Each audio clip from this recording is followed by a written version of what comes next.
So I asked the question at first, is education still relevant? How and why? From that first discussion, what I was hoping for you to understand is why it's still relevant. Education is definitely still relevant. But I think the way that we are looking at education needs to be adjusted. I think the perspective needs to change. I think our paradigm needs to shift. On August, I believe it was 17th, it was August 14th, 2011, I came back and I held up an iPad and I said, if you do not learn how to use this device, you will become obsolete. All right? This is where education is going. Money would say it's already there. Okay?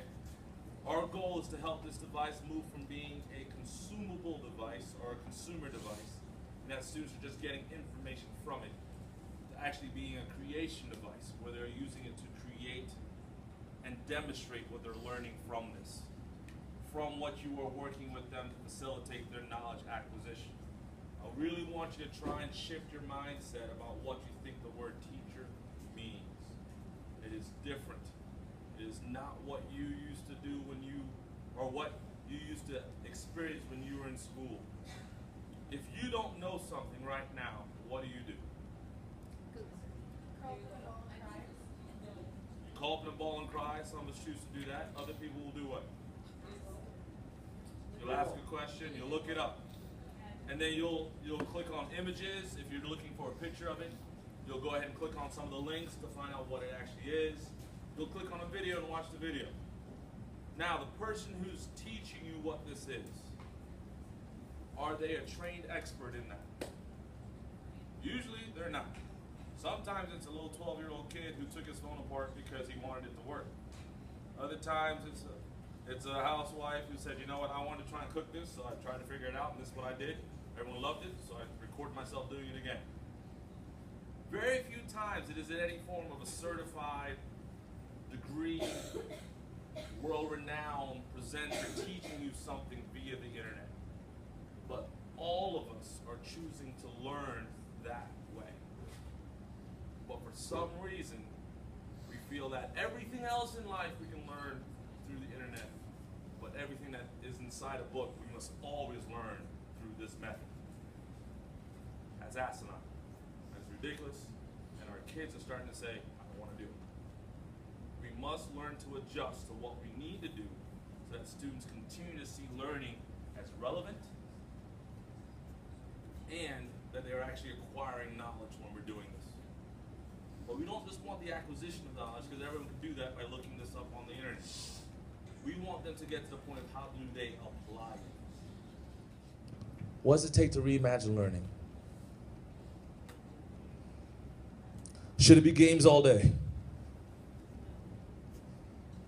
Should we have games all day? Is that going to reimagine learning for us? How many say yes? Good. None of you should say yes. Because life is not all games. We understand that. There's times you got to do stuff you don't want to do, but you have to do them because they must be done. But we must reimagine the way that we teach. How many of you, real talk,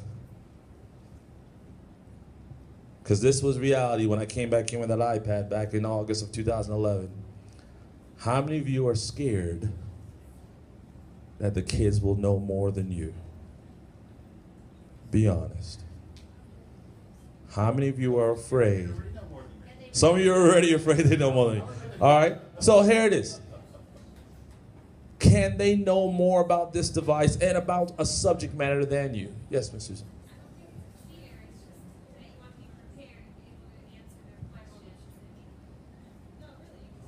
Okay.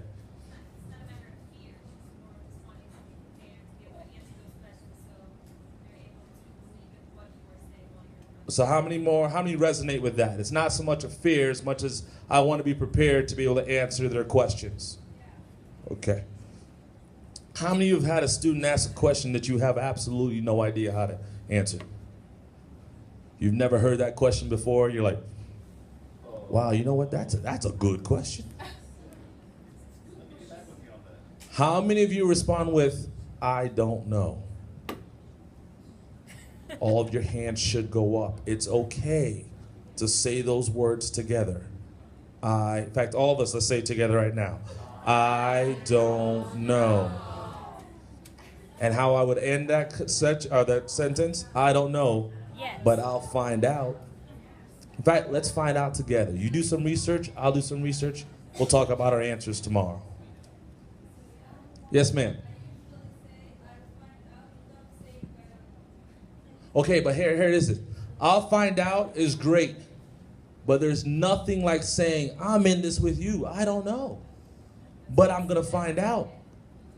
There's something different, and this is that whole thing of sage on the stage. Or you can just say, you know what, this is a good question for your comment for today. You could push it off. I'm trying to help you make that shift, ladies and gentlemen. The way you are able to move a student is for them to know that you are still trying to learn, that you yourself are trying to get better. If they ever start to think that you've arrived, their goal is going to be to get to that level and then stop learning. Stop and listen to that, please, because I think some of you are stuck back there. If their goal is to be like you and you act like you've arrived, then once they feel they've gotten there, they're no longer going to try and learn. Not that it happens in this school, but some of you know some teachers who have been doing it this way for the last 20 years. That worksheet worked fine in 1979, it works fine today. It's still true, 2 + 2 is indeed 4. In 1492, Columbus did sail the ocean blue. That didn't change. So why do I have to change? Because 1492 is irrelevant to me. I live here now. And while 2 + 2 = 4, why is 2 × 2 4, but 2 × 3 is 6, while 2 + 3 is 5? Your worksheet from 79 might not answer that question. How can something go from being a planet to now being not a planet? Now my very excellent mom just made us 9 what? I can't say pizzas anymore because Pluto's not a planet. Why? Those are things that they might ask you, they might not, but how are you going to make that relevant to their lives? What are you going to do to make certain that they are going on, that they're learning in a unique way?